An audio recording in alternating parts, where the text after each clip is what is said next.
What up, guys? My name is Brendan Valdez, and this is Celebrity Integration News. Actually, my change name, I just came up with on the fly. Next video up after this, well, for next time, is gonna be well, I'm not filming today, but it's gonna be for next weekend. It's gonna be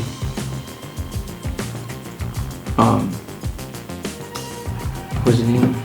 Oh yeah, paranormal occurrences and conspiracies unlimited. It's gonna be tying in with all the paranormal stuff. What if they're like hoaxes or conspiracies, you know what I mean? And the occurrences, like, you know, people saw if they see them. But anyways, let's get into the video. So, this video is by George Walton Lucas Jr. He was a filmmaker, entrepreneur, producer, screenwriter, and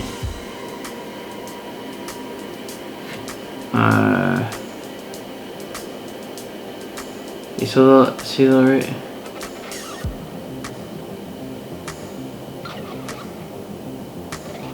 Yeah. Well, so George Walton Lucas, he was born on May 14th, 1944. Let me see. Lucas is one of history's most financial successful filmmakers and has been nominated for 4 Academy Awards. His films are among the 100 highest grossing movies at the North American box office. Movies that adjusted for ticket price inflation. Lucas is considered to be one of the most significant figures of the 20th century, New Hollywood movement, pioneer of the modern blockbuster.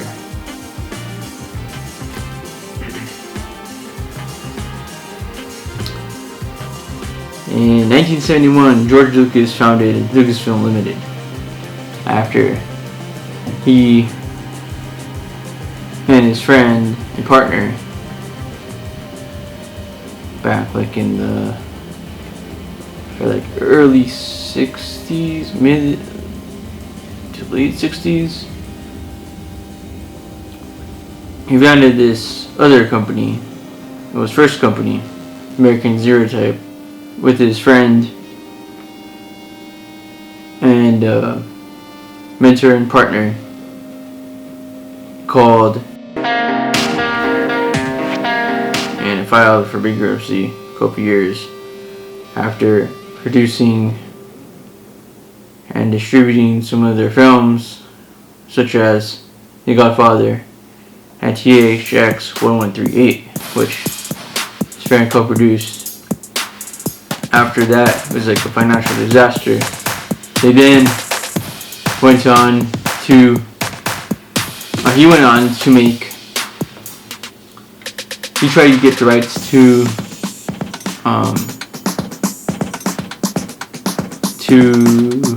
Flash Gordon, sorry, brain fart, Flash Gordon, but that never worked, it didn't work. So he decided to make his own type of Flash Gordon, inspired by this other Japanese or Asian filmmaker, and I can't remember the name, sorry, I'll search up on some of the stuff, but, and then, well, after years and years of trying to update the film treatment and script, he made his film. But it was with the help, backing, and distribution of 20th Century Fox. But since he didn't like the film production, like how they were doing it, he decided to found his own production company called Lucasfilm Limited in 1971. And then just a couple years later, 1975, he founded his special effects and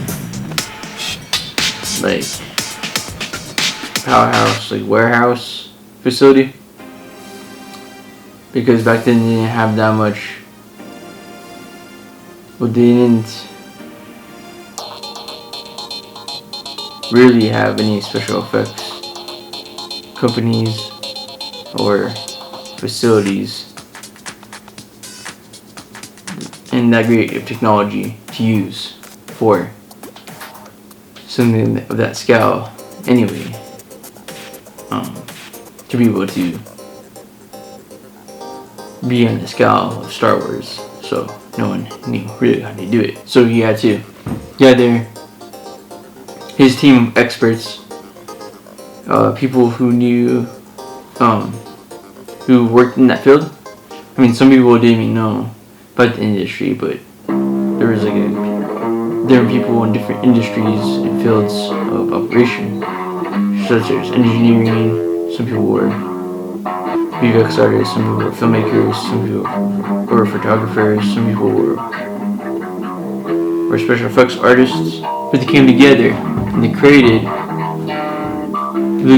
George Lucas said this in Disney Plus behind the scenes, or actually I think it was the founding the Empire. I forgot what the name. I'll put it on the screen for you guys. No, actually that was one of the videos. The other one was, I think it was Imagineering. No, it was not Imagineering. It was Industrial. It was ILM. It was like behind the scenes of ILM. But like there's different directors like James Cameron. Sorry guys, I'm going off on a tangent, but in that video he was talking about that the light was very he was using light magic and it was very industrial. So that's how I came up with the name for Industrial Light Magic, hence ILM. He created that in 1973 and 1975. Correct me if I'm wrong, guys. So then after that, I think it was a couple years later, I think it was either 1979 or 1982 or 3. I think he created the sound and effects division called Skywalker Sound, which he housed at Skywalker Ranch in his facility. It was 250 acres,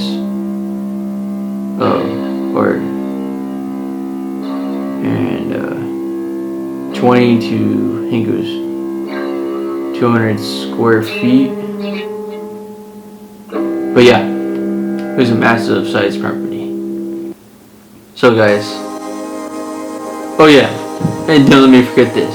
Before he became a filmmaker, his dad wanted to have him work at a shop. But he's like, I don't want to do that for the rest of my life. So, when he was out of college or out of high school, he went to go and try to do his career as a race car driver, but he injured his back or his neck, and he almost died. So that it didn't end good for him. So he quit his career or his dream about becoming a race car driver. He became a filmmaker instead. Went to film school, and that's how he met Francis Ford Coppola. And yeah, it was everything. Yeah, all his dreams became true, and other than Lucasfilm, he created There were Lucasfilm Games, which was also called LucasArts back in the day. Lucas Learning, which was a learning platform. Then eventually created Lucasfilm Animation.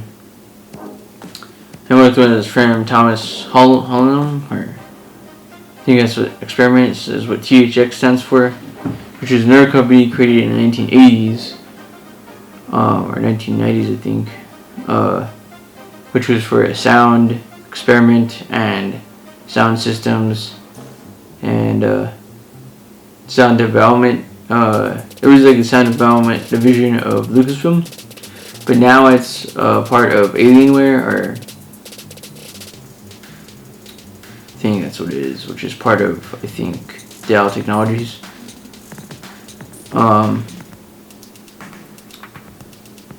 Yeah, I think it was Alienware. It's either Alienware or Acer, ACER. And there's another division, computer graphics division of Lucasfilm. It was called the Pixar computer, which is used to create animation and special effects. Well, to integrate that with the animation, but with the special effects and all that stuff to make animated movies or animated features or integrate that, like I said, with the special effects. But since Pixar decided they wanted to become separate, George Lucas said, okay, you could be a separate company. So, George Lucas sold Pixar imaging or interfacing computer to Steve Jobs, which was the founder of Apple Incorporated. And he bought that for several $1 million. Can't remember the price range on that, but he bought it, and yeah. Then they became what is now known as Pixar Animation Studios, one of the biggest animation studios in really the United States. Well, basically the world, I guess now. It's owned by Disney, biggest brand company in multimedia entertainment conglomerate out there.